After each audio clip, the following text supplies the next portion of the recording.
Three, two, one. Welcome to the Lightforge. This is Adwicdub. This is Merps. Hello, hello. Descent of Dragons is upon us. Hopefully, you guys have been playing. Hopefully, you guys have been having fun. And let's talk about it. First, I think if you watched our preview for Descent of Dragons, you were pretty well prepared going into this meta. We identified first of all, the tier list, all the cards. We haven't had an update yet because all the new cards we don't really like. We couldn't find one that we were like, oh, this one we probably need to change. Like none of them Yeah, yet. They may change, yet. but we haven't found anything like that yet. And we'll talk about the most controversial one afterwards. But yeah, so that all seems pretty good. That's not to say the tier list is perfect. We did catch a bug that actually took a really long time to fix, and is still not fully fixed, and it affects stuff like Timberwolf, which is wildly like high right now on the tier list. It's any kind of aura, and then specifically even more so auras that synergize with stuff, and also like not even just auras but any kind of persistent ability that you can trigger repeatedly, so that includes spell damage too. So all of those are high. They're not like if you have a 4 mana card, they're probably like 10 points too high at most, probably less than 10 points too high. But Timberwolf is a 1 mana card where most of its power comes from its ability, so that one's really off. But we'll once we get this sorted out, we'll make an update. It affects very minimally any of the new cards, so we're not in a huge rush to push it out. And the new cards seem fine. So the meta that we identified was, and I'm going to quote the video that we had for the preview, for the meta preview: one, dragons. There are dragons. You should pick dragons. Now that they got rid of Poacher, you should definitely pick dragons. Two, smooth curves. You need a curve, and it's gonna go 2, 3, 4, maybe one, like 2, 3, 4, 5, maybe one. And that is not just important, but there's no particular point on the curve where you're like, oh, this is the most important curve turn. They're all kind of important. Weak defenses, no heals, no taunts. I think everyone feels that very strongly in this meta right now. And working along with that, polarized card advantage, which means you either have a whole lot of card advantage and your opponent is screwed, or you don't and you are screwed if you're facing an opponent that has a ton of card advantage. And we're definitely feeling that. This is kind of, especially these last, well, not last, really all of these are just driving the meta right now. So we identified the valley of mid range, where it's really hard to be in the mid range when you're playing, and that is true from what I've seen. Mid range decks, the successful mid range decks are not really mid range decks. They're mid range decks that have ways to get insane card advantage too. So they're really card advantage decks. The aggro decks are doing very well, but you have to try to build a a very dedicated aggro deck that gets in before turn 7 and especially turn 8 with the Twin Tyrant. And that's hard with classes that are not named Paladin and Hunter. But that's okay because Paladins and Hunters are the two most powerful classes in the meta right now. So those are your ways to win, right? Don't care about that card advantage or care a lot about that card advantage. Yeah, I think card advantage is something in which in past metas you might have had to reach for. You might have had to consciously go into the draft and be like, okay, well, I definitely want to, prioritize something, even if I might go down a little bit in value to get something like a Gnomish Inventor. Maybe, I'll be lucky enough to draft a Sprint. And in this meta, you are just going to incidentally get card draw or discovering a dragon, which is better than a plain card draw. You don't have to think about it. As long as you are just picking the correct cards, you are going to fall into a ton of card generation and card draw. So that's something that's very prevalent in this meta, and you definitely don't have to reach for any card in those categories. Yeah. And depending on how many of those you are offered, because you're probably taking all of them, that determines whether your deck can go into the late game or it can't. And you have to finish it off early, preferably earlier than turn 8. But yeah, It also, like, I don't know that we specifically identified this as how the classes are going to come out in power level, but as it turns out, the power levels of the classes are: the 4 non-Galakron classes are best, the 5 Galakron classes are worst. And that is mostly because the 5 Galakron classes not only got more new cards that are super powerful, but they all have the Explorer series, which we identified as being the most powerful cards in this meta, like as a group, and that holds true. In particular, the Druid one is ridiculous. Emerald Explorer, we have it at a 174. Primordial Explorer for Hunter at a 203. Mage has Azure Explorer at a 172. That's probably, like we said before, that's probably going down 10 points, maybe like 20 points. But still, that would still be a 150, even if it went down 20 points for having spell damage +2.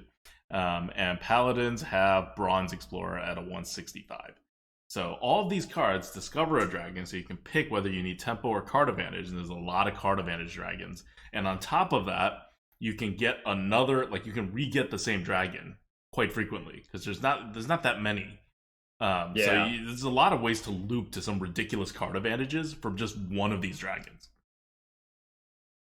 Yeah, like the amount of times you're going to see Dragon Queen Alexstrasza in the arena is actually really, really high because of the fact that you can, like, there's so much dragon discovery, and it's not too hard to find Dragon Queen Alexstrasza.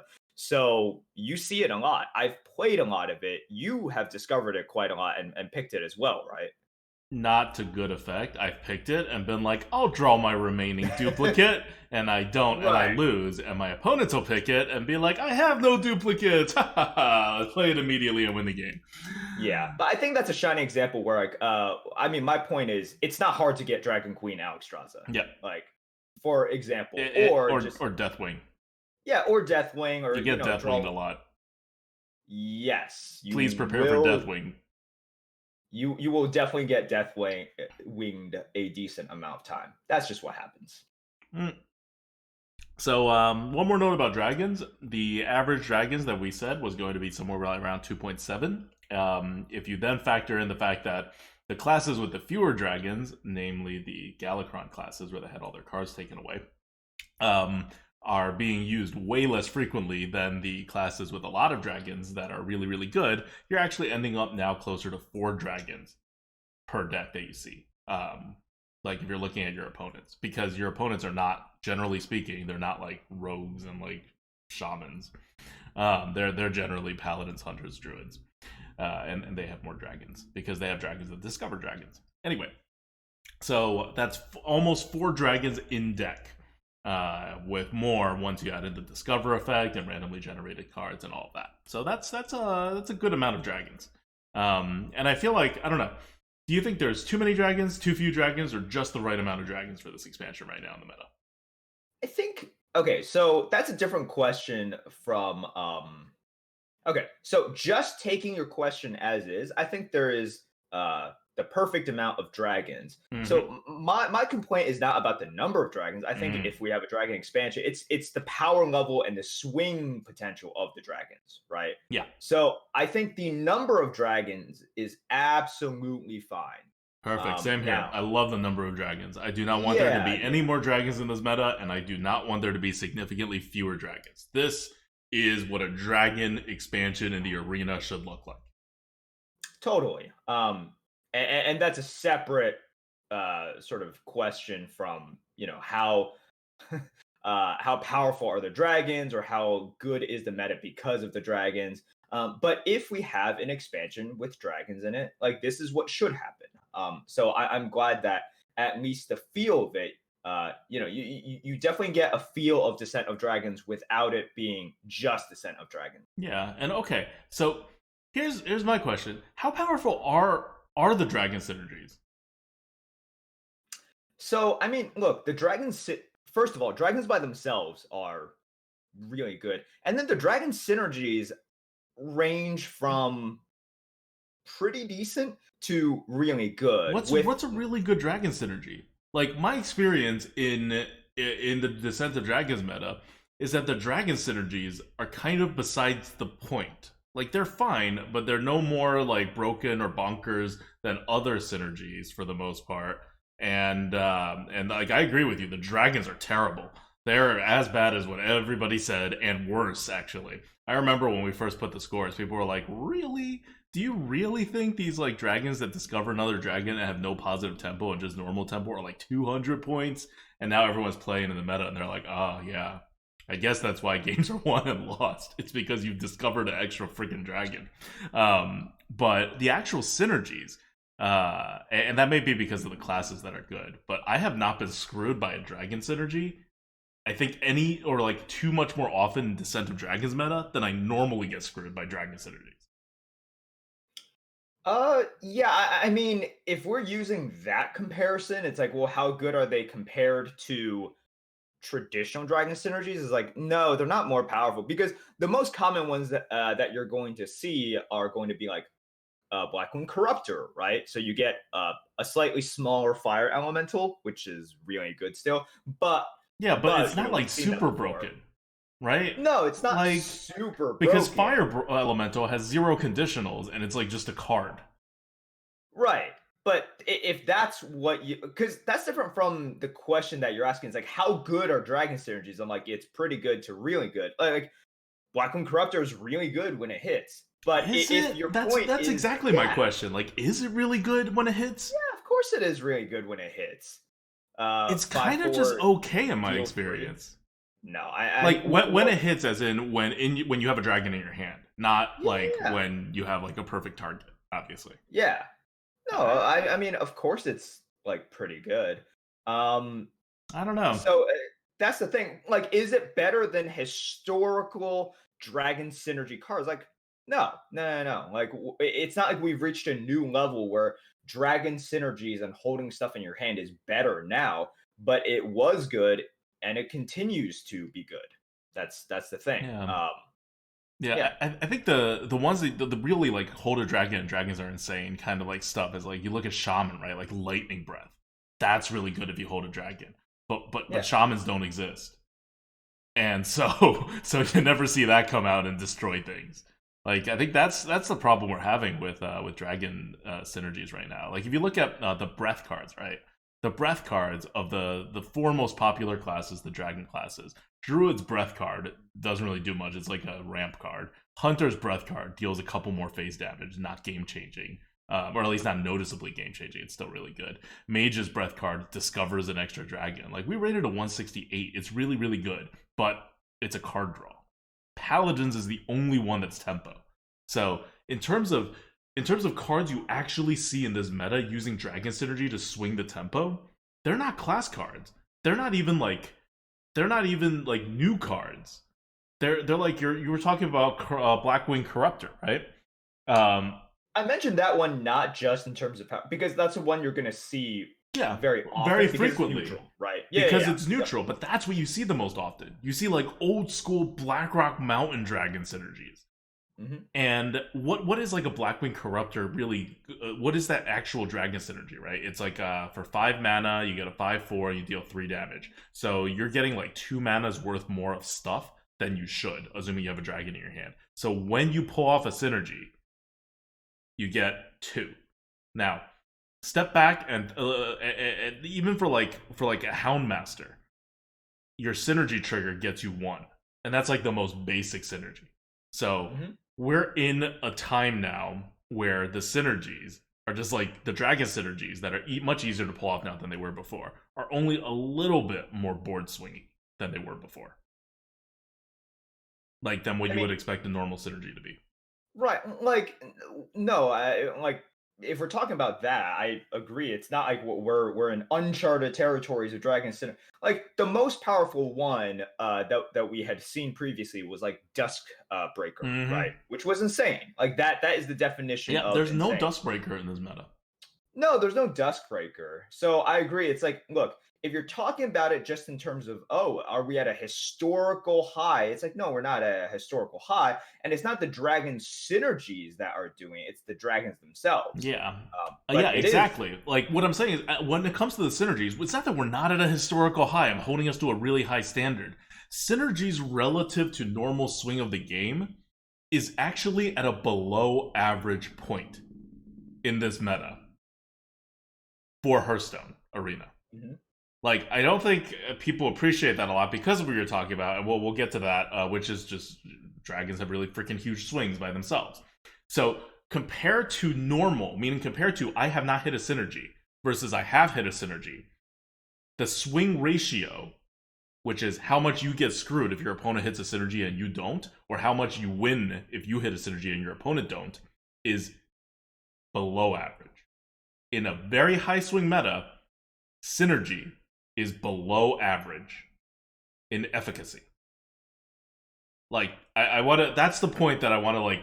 I don't know how many people like out there like realize or internalize this, but this is a very, very stable meta when it comes to synergies right now.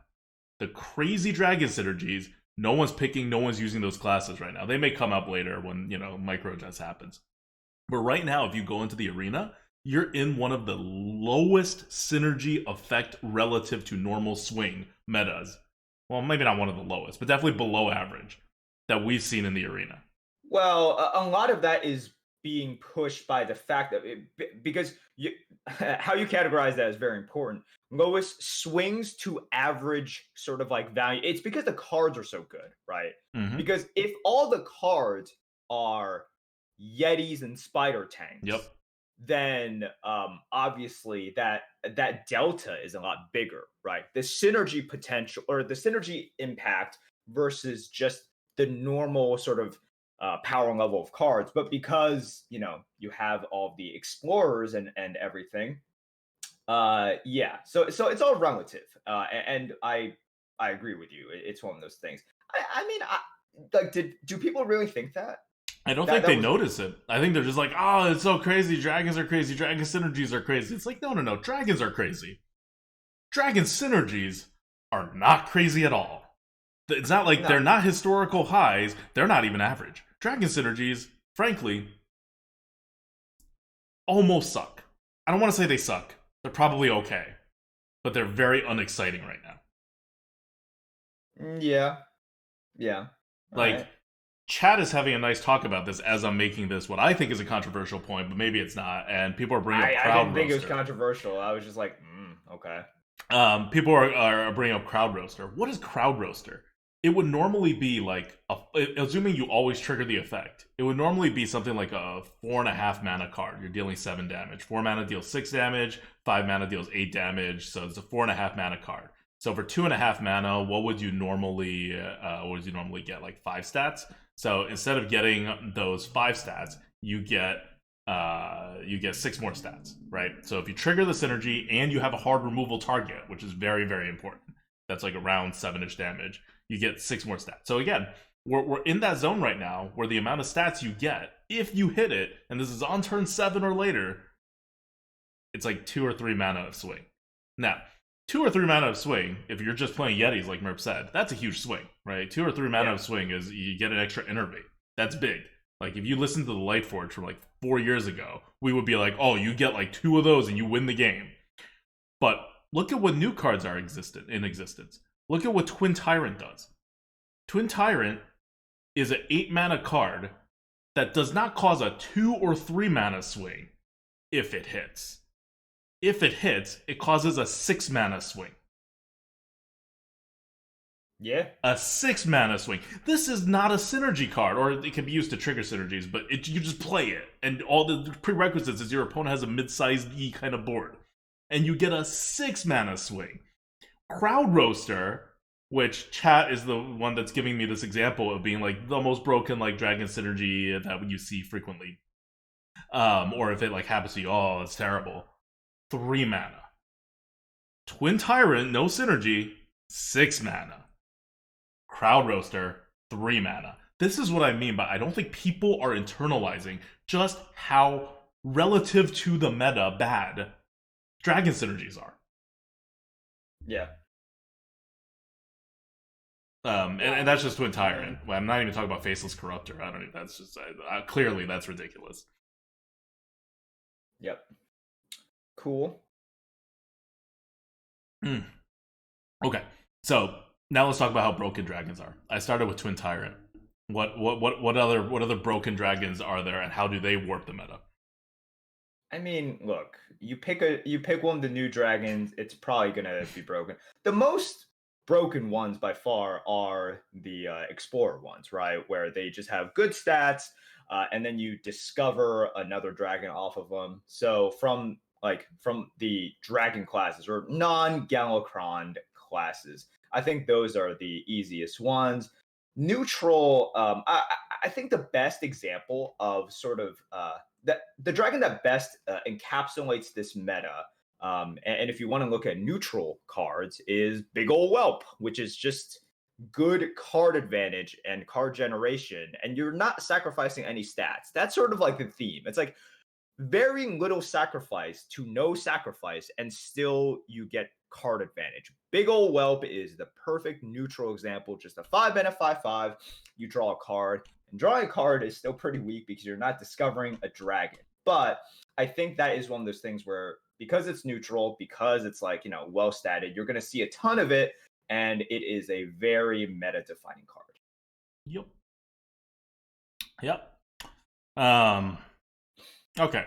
The dragons are by themselves swingy and insane, and we went over that. If you're looking at the top dragons, Twin Tyrant, Evasive Worm, Faceless Corruptor is your non-dragon that causes even bigger than dragon-like swings. It's just a very swingy meta. So Yeah.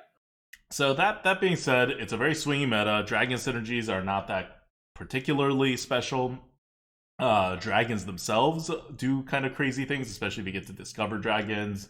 The meta has developed in a way that is very aggressive, especially when you get to higher wins, and that is in response to the weak defenses that people have. If you miss a drop right now, and your opponent does not, you're probably going to lose. Like we're in a weird place right now because the curve is so smooth, and there's not like a lot of ways to recover from that curve. But before you get to turn 8, you're in a weird game of curve stone minus a few cards. Yep. Now it's oddly difficult. I don't know if you had this experience. I've drafted how many decks have I drafted at this point? Like 8 decks. I've drafted 8 decks at this point, and half of those decks, even if I picked every single curve card, I would not have been on curve. Yeah, curve is not the easiest thing to obtain. It's always like a little bit tough to get that really nice curve because you get good. There's a lot of good cards in the like there's a lot of good cards for the mana cost, right? Like the battle mage is very helpful for getting an early advantage. There's decent 3 drops and everything. 2 drops, a little bit hard, but you're always going to be missing a little here or there. The tough part is just because now that we don't have any buckets, it's like really hard for me to pick that bad 2 drop over like Yep. a Big Ol' Whelp, right? Mm-hmm. So you really got to make like some tough choices sometimes, and that is going to mess up your curve a little bit because when there's buckets here, you basically have to make very little sacrifices, because if you need to get that gastropod as a 2, well, that's fine. They're going to give you cards that are relatively the same value as that gastropod. But now I really can't reach towards like a 2 mana 2/3 when there is something super premium out there. But I might just get screwed by it, right? Like I might just get screwed because I have too many 5 drops. That's a big problem nowadays. Like too many 5 drops. Yes. And I have to really evaluate because another problem is if you are going for curve too much, if you're like, oh, I Mm-hmm. really need that guaranteed, and you are just giving up value left and right, well, other people like are just gonna roll over you with sheer card quality and sheer value with their faceless corruptors and all of their dragon discovery cards. So it's tough. It's that's one of the tough things, and that's one of the things that when you take away buckets, you punish like those sort of like there's more of a punishment for you going for curve rather than just taking the highest tier list card. Yeah. You can't just take Crocs over other stuff. You will be punished for it. So you're in this dilemma, going back to our themes, polarized card advantage, where if you are pushing to attack your opponent's weak defense, what you do not have is a late game. And you will lose a whole bunch of your games. On the other hand, if you push for the late game, you will not have a good curve. When that will be punished by like half the people at least. So you're always in this place now where you're punished by people, and when you're punished pretty hard. This is not something like, oh, but I'm a better player. Will actually allow you to survive more often than not. This is a place where, regardless of people's skill, if they're like decent of a player, like if they're terrible, obviously you can still recover. But if they're like decent and you're like really good, it doesn't really matter. You're in too big of a hole. You need your big swing cards to come back. You need them to like leave something on the board, and you Faceless Corruptor, or you need to like Twin Tyrant into like perfectly or something. And that's a problem. That's like everybody hated not everybody hated Curvestone, but a lot of complaints were levied against Curvestone when it was the defining characteristics of the early metas. We're not that far away from Curvestone. We're Curvestone until turn X. Like back then, it was Curvestone until turn 6, and then it like actually snowballs past that, so it was even worse. But now you're still in that same Curvestone area before like turn 8, turn 7, or whatever. So drafting becomes really hard. And I have definitely not mastered like how aggressive to be in getting my curve. But I think the key in the draft is to recognize at all points how far behind you are in card advantage. If you're far ahead in card advantage, or you're doing okay in card advantage, you can go down. If you're not, then you need value. Or if you're not, and you don't have cards more than like 5 or 6 mana yet, you can like push really low and just hope for the best. You're not going to get 12, but you can still save a deck like that. The really scary part is that we're in the softest meta right now that this expansion is going to be in. Like, this is opening week. And so something I heard was like, yeah, this is definitely going to be the softest it's going to be, but in terms of exactly how soft it is, no, it's not I've soft. heard a lot of arena people say it's like it's really not. It's like slightly softer than what you are going to see 2 weeks from now, for example, just because people are playing BGs now. Like if you are a lot of the people who sort of casually just play this, a lot of them are playing like BGs because that's free, that's fun, that's like the new thing now. So it's one of those areas where you only have, like, instead of, let's say, a 40% increase to the arena after expansion, now you only have like a 15% increase. These numbers are not exact. I just pulled them out of my ass, but yeah, that's something I think a lot of people are commenting on. Yep. And it definitely feels that way. The meta right now is not like that soft compared to how soft metas usually are at this point. And yet the swings are still so huge that there's so oftentimes that I have never lost so many games in a non-event meta to people that I recognize as playing clearly inferior to me. Because one, it actually like it's very few people that you can recognize as being a clearly inferior player to you in the course of a game. The vast majority of games you play, they could be better than you or worse than you. You just won't know because you don't know their hand, because you don't know like with their deck. You won't know. And if they make an obvious mistake, it could just be a one-time thing.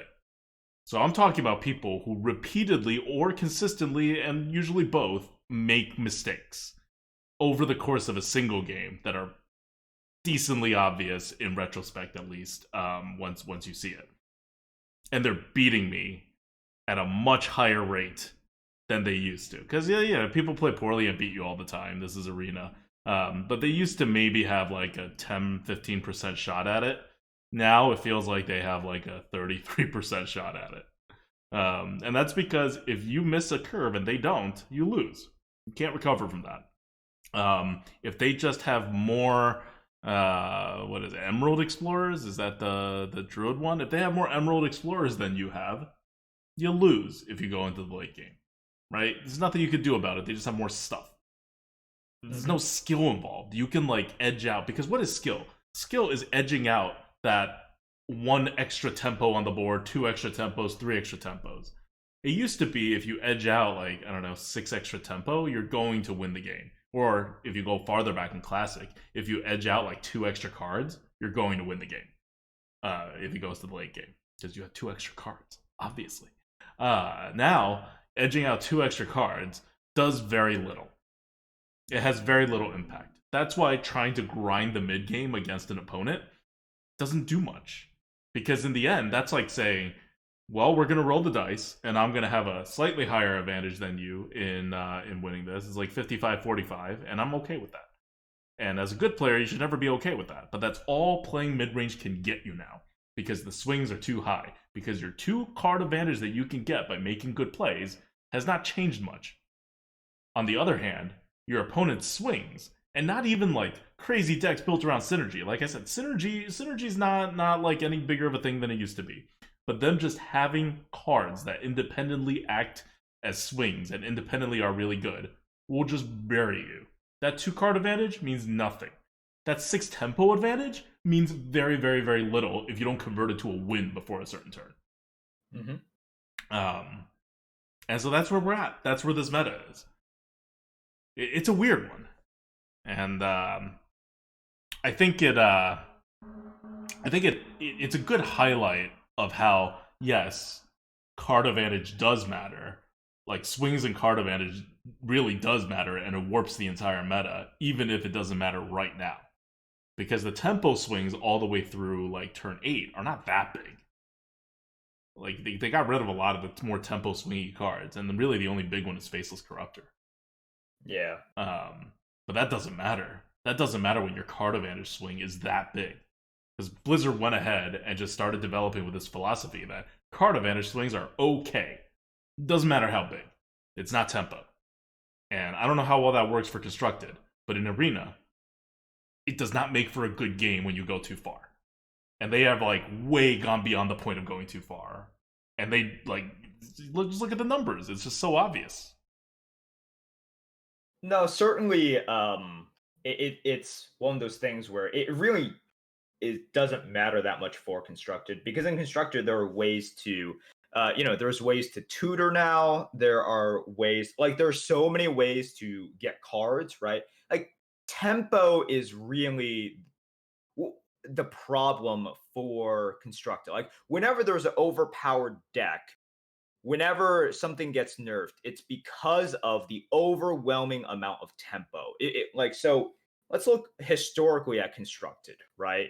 It's like the cards that have created oppressive metas. It's stuff like Evolve, right? Which is tempo. If you look in metas past, like Quest Rogue, which like just creates too many 5/5s. Like, that's not card advantage. That is just pure tempo. You've had all of these aggro decks, right? And right now, the oppressive deck is Quest Shaman, like Galakron Shaman, and being able to just summon double 8/8 rushes, that's really freaking good. So I think, like, in Constructed as well, like, they're very, very okay with drawing cards, because drawing cards is just not as powerful. Like, you don't sort of like need to find, or the impact of drawing a card is much lessened in Constructed. Your decks are a lot tighter, and there are other ways for you to find specific cards in your deck, right? Like, we look at Shadow Visions. We can look at sort of just like uh, discovering stuff, and pulling specific cards out of your deck. So yeah, like, I don't think they care. Constructed is so different, but obviously it is very, very impactful in the arena. Just being able to draw one extra card. Like, Big ol' Whelp is really powerful in Arena. I don't think it's like used in Constructed, and I wouldn't be surprised if I we would like be never see very it. surprised if that card was used in constructed. It's just not good enough. Like right now, like Hearthstone It's a has gotten to a point. 140 tier list value card that has no synergies with anything besides being a dragon. Like, there's no way that card makes it constructed. Yeah, and there's enough specific draw now in Hearthstone. Like and not every class has it, but they've printed ways for you to get specific card draw. Like now, if you want Galakrond, you can draw Galakrond. Right. And otherwise, they'll print something like for Druids, a juicy Psych Melon, right? Where you're not drawing specific card by name, but you can construct your deck in a way in which you can draw those cards. So that's what we have now. And just drawing a card is not as good because it's just not as specific. Yep. Um. Okay. So I don't know what Blizzard, like, if Blizzard keeps going down in this direction. I don't know what to, like. Arena's just going to get worse and worse. There's nothing they can do if they keep printing these cards. This is like a series of cards, and I guess if you print other cards, then the swing may be just big overall for a lot of things. But they went really specifically in one direction with this set. It's card advantage. They're gonna swing the card advantage without synergies, just regular card advantage swings everywhere. Um, and I mean, Rise of Shadows was a bad meta because of Rise of Shadows cards, and some other things. But I remember before Rise of Shadows came out, I was predicting. I was very sad that we were going to wild rotations because there wouldn't be a balanced meta. The Blizzard just didn't have the resources or know-how to create it. And then I saw the Rise of Shadows set, and I thought, well, I guess it doesn't matter. I don't know what Blizzard could have done to make that a balanced set if that had to be in the meta, especially with an offering bonus. Saviors of Oldemon, same thing, and we all know Descent of Dragons even more so. So Yeah. this is not a buckets thing, although not having buckets certainly made the problem a bit worse in terms of how you can mitigate against this kind of effect as a good drafter. But it was just a problem that you can't fix. And I don't know what Blizzard's going to do about it. I certainly don't have any bright ideas outside of if they want to like remove these cards from the arena or like once they start micro adjusting very finely, that's not purely algorithmic based. It becomes like buckets again, which they've expressed that they're not willing to do, and in which we've seen how they do it, and it's not very good. So I don't know. I don't know what Blizzard can do about this. I think if you're in the meta right now and you are a good player, you're a little bit frustrated. It's overall not a terrible meta. It's like an okay meta. But the skill impact at this stage, remember, we're in the stage where this is the softest meta that it can be for this set. And it's only going to get worse as people like narrow the skill gap with the top players because casuals like play fewer runs or drop out or battlegrounds happens or whatever. Mm-hmm. So I don't know. It's just going to get worse. This would be the set where I would not at all be surprised that if you're a really good player and you're tracking your win rates, that your win rate like drops noticeably in this set because I'm looking at the meta right now, and there's a lot less skill in who wins the game. A lot of skill in drafting now, a lot of odds, but also a lot of skill because there's so many traps. There are so many like things to do in a draft now. And without buckets, you can get trapped much more frequently. So, it's interesting, right? Like without buckets, you have less important decisions to make in your draft. Yet at the same time, because you have less tools to mitigate any kind of mistakes or weirdness that your draft would have, you have to do risk analysis on like every single pick past a certain point. Like much more rigorous risk analysis. Yeah, I agree with that. Okay. So So that's the Descent of Dragons meta. We'd go into like much more specifics about like each class or whatever, but they're having a patch that's coming up next week. They've already announced it. Stuff is getting nerfed. We don't know what. The constructed meta is apparently super, super, super terrible. Again, the arena meta is not super terrible, and these cards are still new, so they're still like pretty fun to play with. And micro adjust aren't even in yet. So after micro adjust, things may get like even better. I think this is the best expansion this year so far for the arena meta.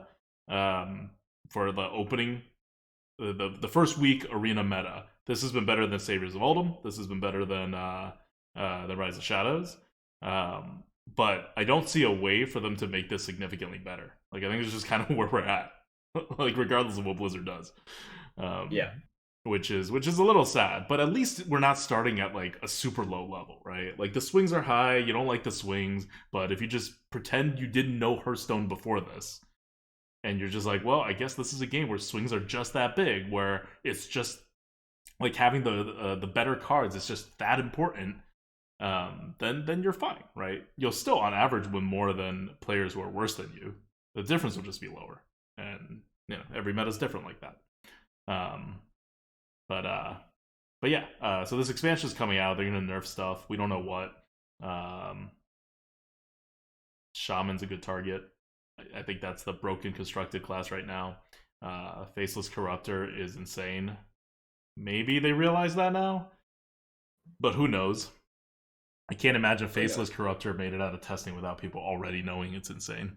Well, a lot of people are like it is getting a ton of attention in constructed because Shaman is by far the number one class. It's like extraordinarily oppressive.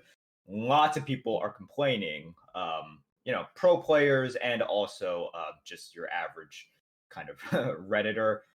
They are all complaining about it, and I think we've like Blizzard has already hinted that it is getting nerfed pretty soon. Faceless Corruptor specifically, or Shaman specifically? Corruptor at least. Interesting. I didn't know they had specified that they targeted it. Chris Adelis, who works at Blizzard, made a post right after the recent sort of removals and nerfs, which we'll talk about, and said that they're not done yet. Before the holiday, which is coming up, very, very soon, they are going to make at least one additional change. And so I think it is fair to say I mentioned that. The patch is coming out next week. It's not even just before Christmas. It's coming out sometime next week. They're more specific with that, but that's not necessarily Faceless Corruptor. Like that's just what. But it is probably going to be Faceless Corruptor. Okay. If you have money and you are able to bet on this, bet on Faceless Corruptor. I don't know. Oftentimes you bet on something Blizzard will nerf, and they nerf the like 5 cards adjacent to it. Ultimate. That's also a meme, and I can totally see that.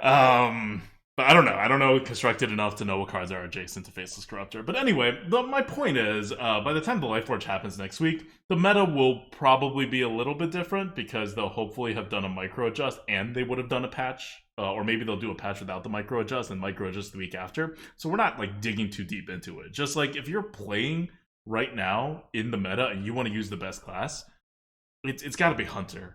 And it's got to be Hunter for the simple reason that Explorers are what's busted right now. Mage and Paladin have anti-tempo Explorers. Druid and Hunter have on-curve Explorers. And Hunter has a hero power that lets you really take advantage of weak defenses. Like, really take advantage of that. So your extra dimension to win, it just, like, gives you so much stuff that, like, if you use it well, other classes just can't compete with. And your Primordial Explorer as a 3-drop just functions the same way that Druid's Emerald Explorer would function on 6. Druid, of course, would be the other class that you play if you're looking to dominate the arena for the same reason. Paladin's also really good, and then Mage after that. Yeah. Yep. All right, so let's talk a little bit about the changes that happened this week. It's very rare for us to mention changes when last week the the expansion wasn't even out yet. But this is a new Blizzard, I guess, or maybe this is an exception. However, about 2 days ago, we got an update, and there were some small server-side changes there were quite a few changes. A lot of them had like no impact really. But some big ones. First of all, I'll mention battlegrounds for a second. For those of you guys who still play battlegrounds, Primal Fin Lookout has been moved from tier 4 to Tavern tier 5. If you remember, Lookout is the 3/2 in which Battle Cry, if you control a Murloc, you can discover a Murloc. And it was stupid at tier 4 because you could discover King Baburgle, which was at tier 5. So now it is at tier 5, and at least it's like, okay, now you can discover something that is not a tier above. And everybody's Anyways, happy, and Murloc is less OP now. yeah, yeah. But for Arena, there were two specific changes. Number one, Lightforged Zealot is no longer draftable. You know, you saw it so often. For those of you guys who don't know, Lightforged Zealot was a 4-mana 4/2 Paladin minion. And if you have no neutral cards in your deck, equip a True Silver Champion. So really good, but it's never going to proc. Funny enough, Lightforge Zealot was removed, but Lightforge Crusader stayed, and you could totally see why. Lightforge Crusader is a 7-mana 7/7, and if you have no neutral cards in your Paladin deck, get 5 random Paladin cards.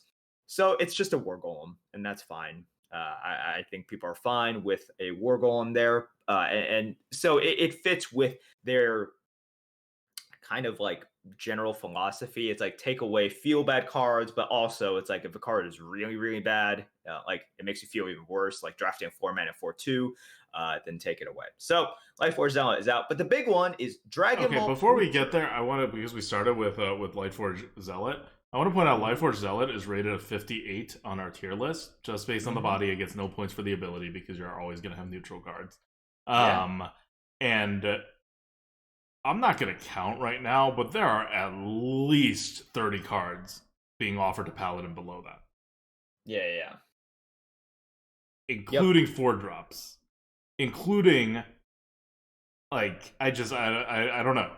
I don't know why they picked that one particular card to remove from the arena. Certainly I'm not against it being removed from the arena. It's clearly a synergy that will never trigger. But it's a weird move.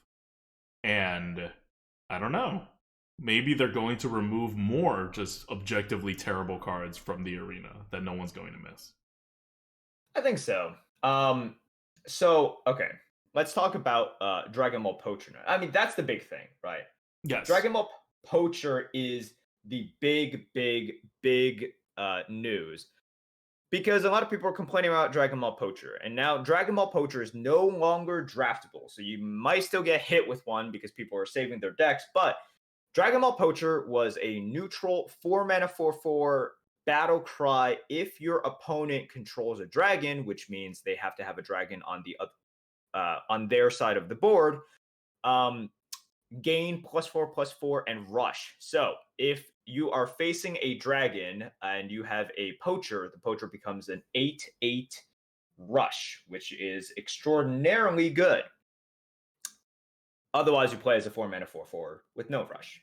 So I think, all right, let me just get this out of the way because I need to say this. Because by the way, card good bad. Can I do the card good bad number and then you can go on your rant? Because I know you're about to go on a huge rant. Card good bad is this Dragon Ball Poacher because we're going to spend some time talking about it, even though it's no longer in the arena. It's a rare card good bad that we talk about a card not in the arena. But you know, Flappy Bird's not in the arena. We talked about Flappy Bird a lot. Yeah. And Dragon Ball Poacher, we rated a 119. We stand completely by it. If it were not removed, we would not have moved it up. And I will say that 119 is underestimating how good it is because the classes that are popular are the classes with more dragons. And especially in the first week, people are just overpicking dragons because it's a dragon expansion, right? But even if you picked every dragon and you picked the class always that had the most dragon, we went back and actually like algorithm this again just as a hypothetical so I can like figure out what the max possible of Dragon Ball Poacher is. The max possible Dragon Ball Poacher score is still below a 130. It's like a 129 or something.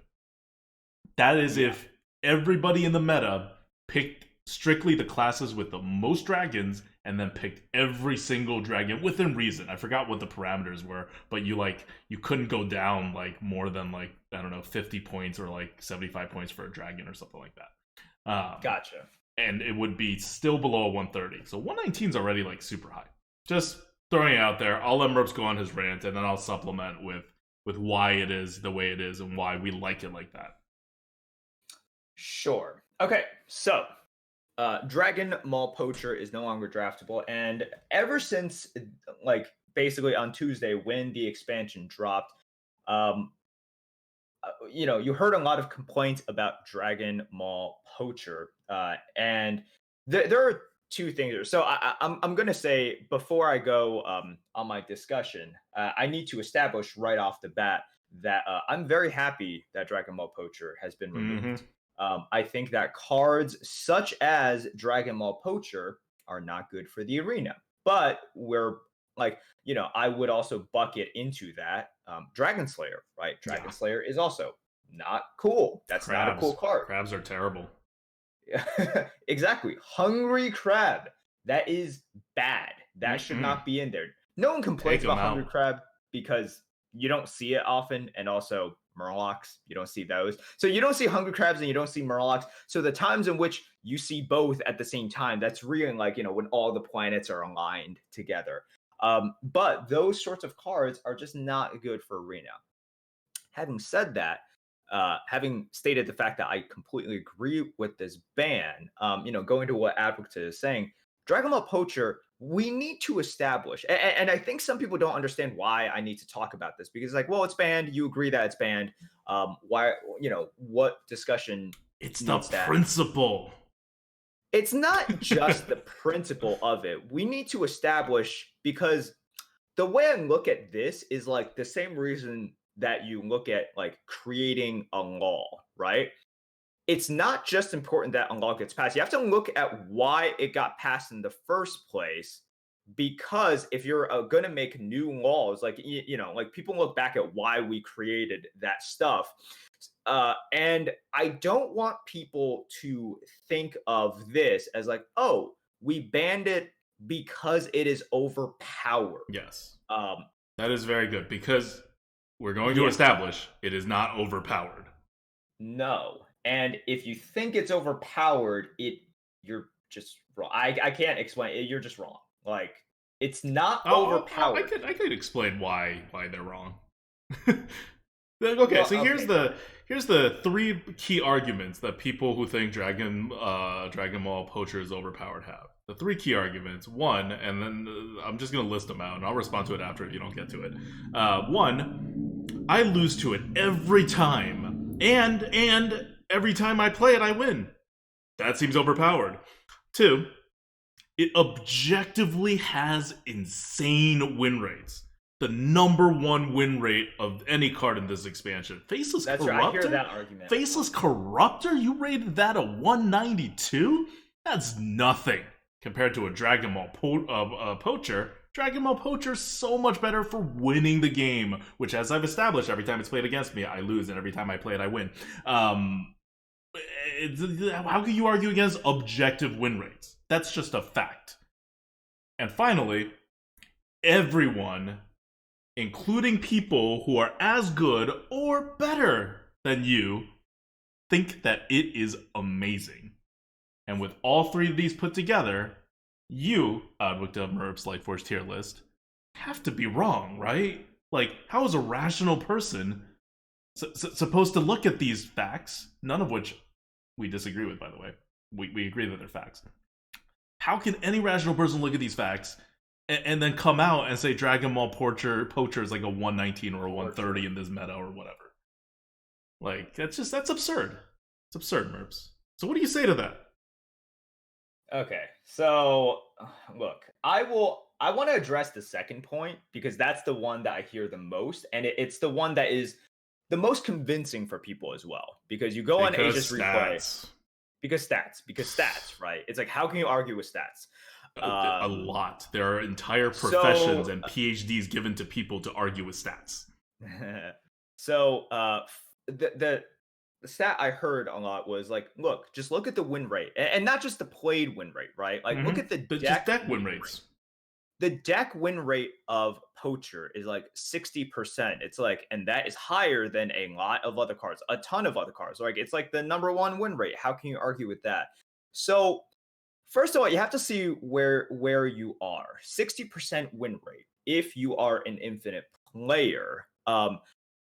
Let's look at a hypothetical card that is going to get you 60% win rate if you print it out and give it to the public. Okay. Here is a card that I will design right now that will have an above 60% like win rate. It's going to be a 5 mana 1/1. When you play it, flip a coin for the game. That's going to have an above 50% win rate, right? Like by far. That's going to have like actually a pretty like a really really good win rate just because you play it when you're behind, when you're severely behind, Yeah, and it's gonna then have much higher than 60% win rate. exactly. I mean, I'm not gonna like Mm-hmm. I can't predict exactly what it is, but that's gonna be like a really really really high win rate card. Um, that's not a card that you like. That's going to be a card that is going to be disproportionately represented in the general population and on HS replay in terms of deck and obviously played win rate versus what is actually considered a good card and what we would score very high on the tier list. And part of the reason with that is just, I mean, cards that have huge swing potentials are always going to be much higher represented in HS replay than on our tier list. Yeah, I want to change your card because that card actually, and I can math most of this out in my head right now. That card would be a card that is very good for infinite players as well. Yeah, Because I try to make one. I'm like, it's a little bit too good. it's But it's too like, good. you understand what I'm getting Yeah. at. You So understand what you need a card is a card like Prince Malchazar, where it's like at the start of the game, right? So at the start of the game, flip a coin. If it like or like at the start of the game, pick a number from 1 to 10. Um, if it's 1 through 6, you win. If it's 7, 8, 9, 10, your opponent wins. That's 60% win rate. Like, let's assume that's Dragon Ball Poacher. Sure. That's great. If you're a 50% win rate player, you'd love it. If you're a 60% win rate player, if your deck is not looking so hot, you draft one of those and you're like, all right, I'll settle for my 60%. If you're a 75% win rate player, you will never, ever, ever take that card. I don't even care how bad your deck is. You're going to end up, like, with the worst decks that I normally draft, I think my average win rate would still be, like, 5. And I would not take that card. So I'm not saying Dragon Ball Poacher is exactly like that. That's obviously a very extreme example. But that's the kind of effect that Dragon Ball Poacher has, which is it wins you the game when certain conditions are met. And those conditions are met 60% of the time. Otherwise, Dragon Ball Poacher will stay in your hand if you're holding it, trying to get that 60%, or be a 4-mana 4/4. And right now, 4-mana 4/4s are not even really on curve. We were talking about the curve.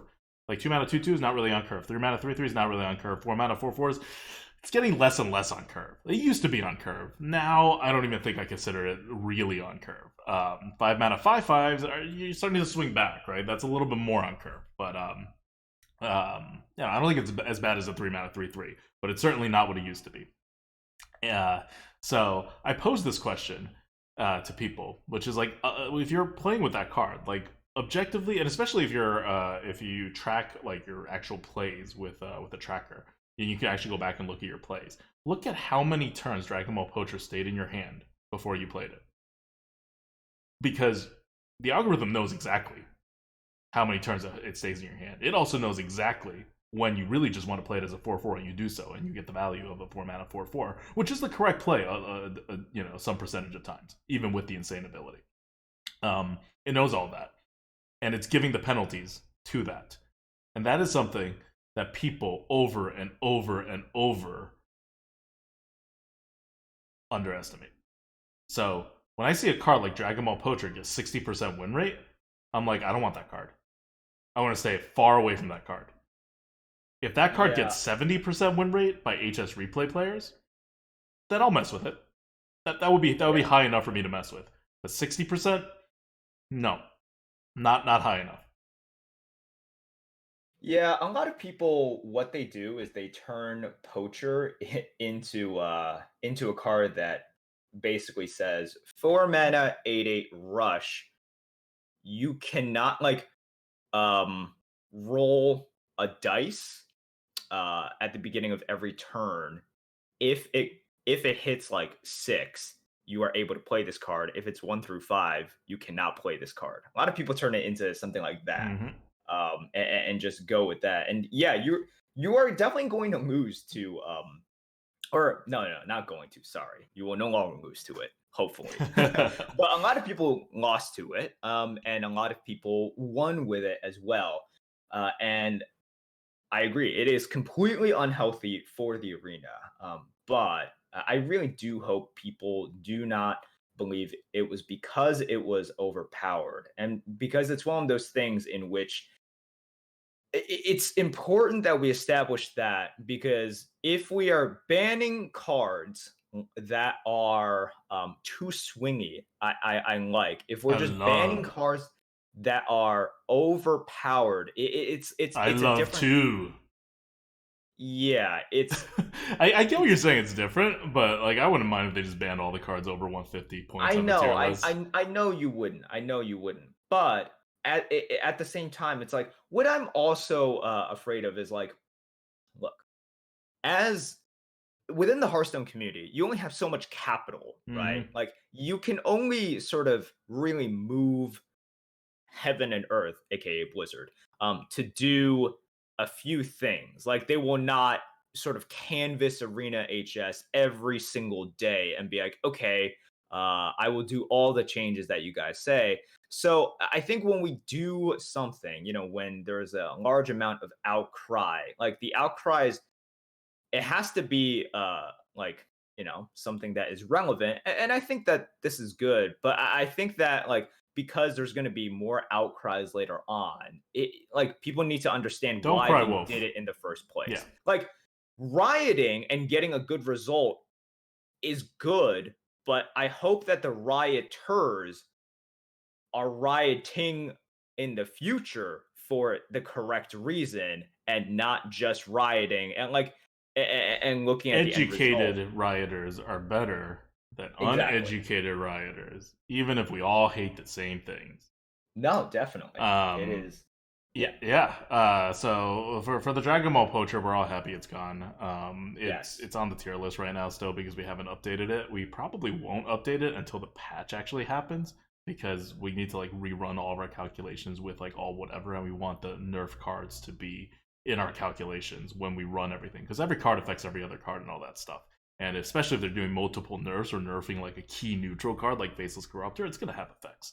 And we want to capture all that. Yeah. Also, we're really happy with the state of the tier list right now. The parts that we're unhappy about are like Timberwolf. Like it's not the new cards. The new cards look great.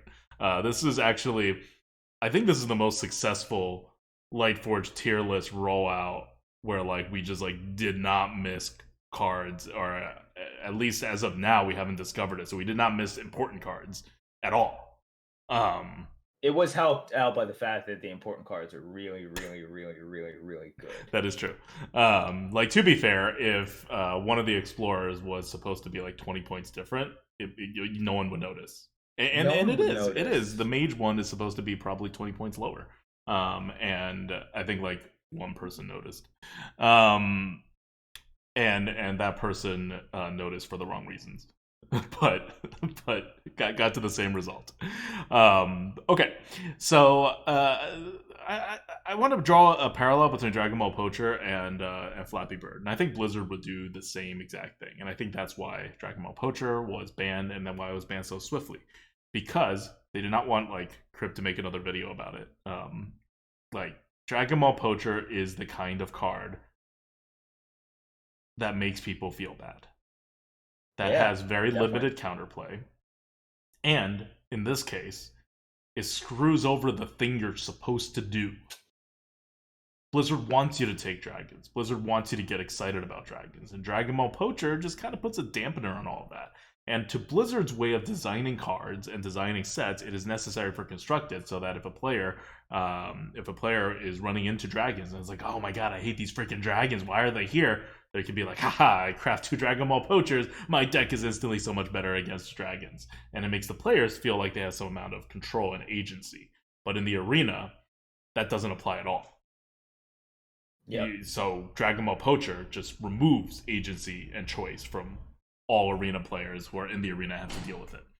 So without that consideration, these types of cards, like Dragon Ball Poacher, are very easy targets to be removed, and they should be removed from the arena because of those reasons. So lots of good reasons to remove Dragon Ball Poacher, but not because it should be rated a 300 on the tier list or a 200 or even a 150.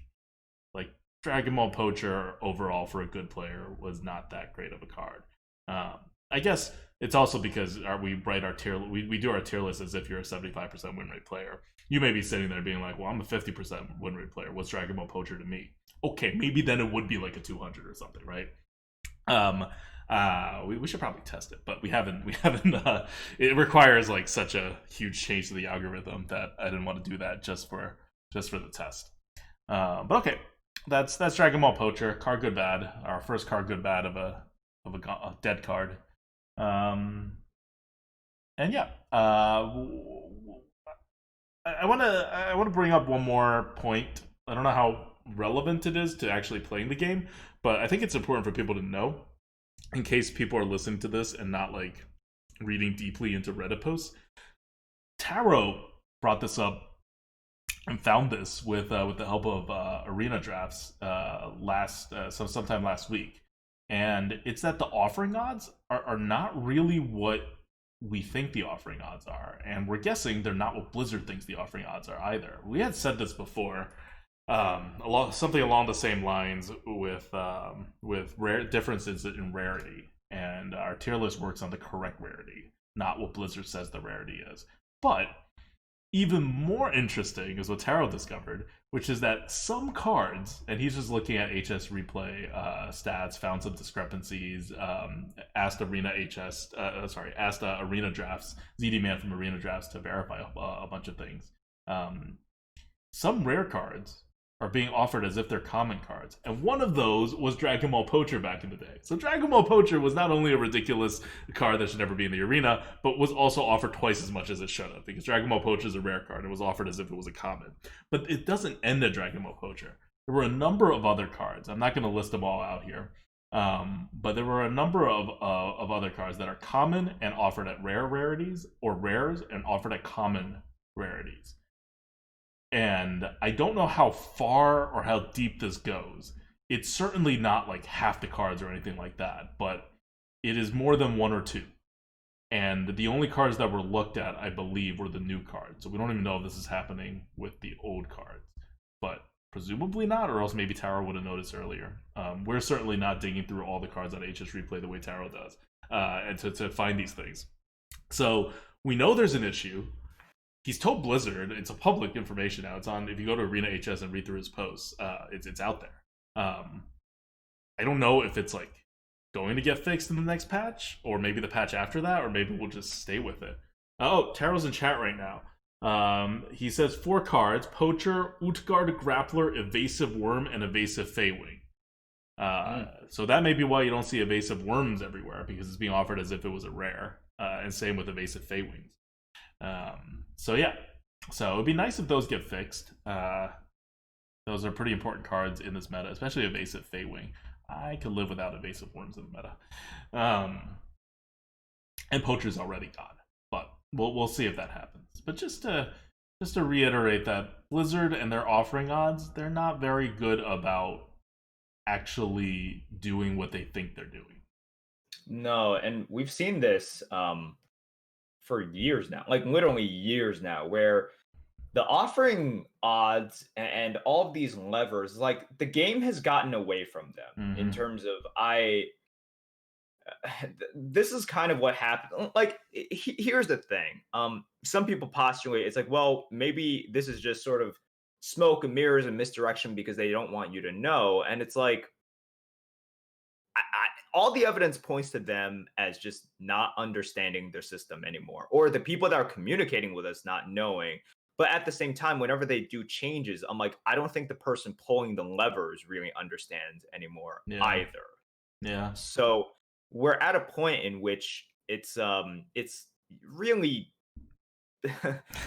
if you're trying to understand it, it's like, how can you try to understand something when the people pulling the levers don't seem to understand? And that's one of the problems with making a system like this, in which you have layers upon layers upon layers upon layers of a complicated system. And now it's just, I don't like, you have this stuff that just really doesn't make sense. And whenever something like this happens, it's either tarot or or you give a shot at it as well, and you're like, okay, what was the thinking here? Like, there was obviously a mistake, but what was the attempt here that created this mistake?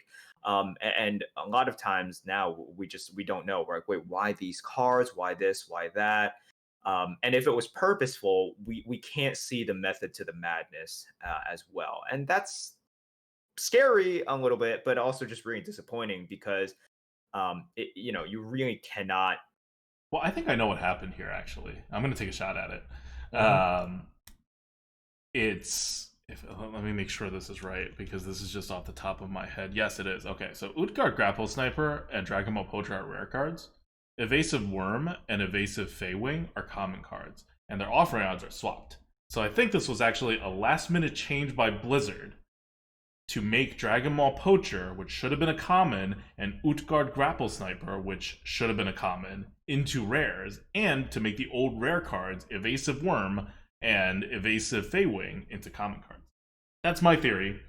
And the rollout into the arena offering rates happened before this change was made, or like communication breakdown inside Blizzard, right? And so that's why we have it here, which is why I think it should be fixed at some point.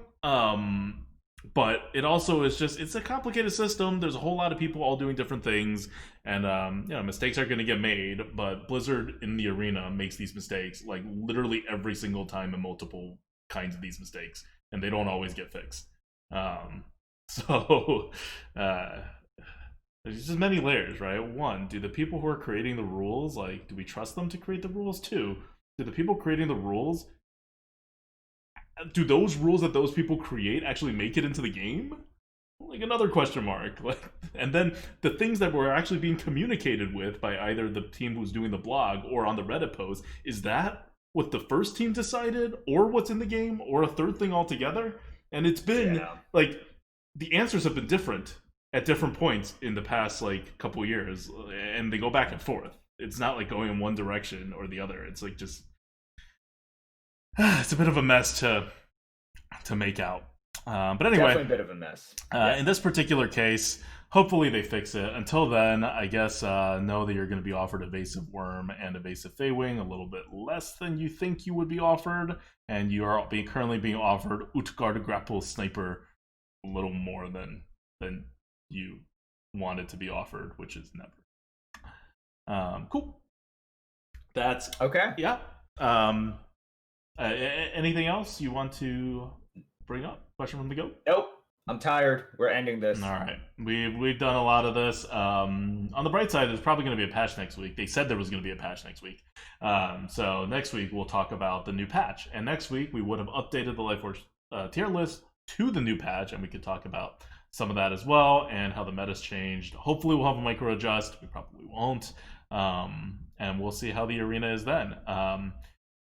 If there are changes happening to Battlegrounds, and if you're a fan of Battlegrounds, you just listen to this 1 hour and 15 minutes, and you're like, I started listening to your podcast because I play Battlegrounds, and now you're talking about the arena again?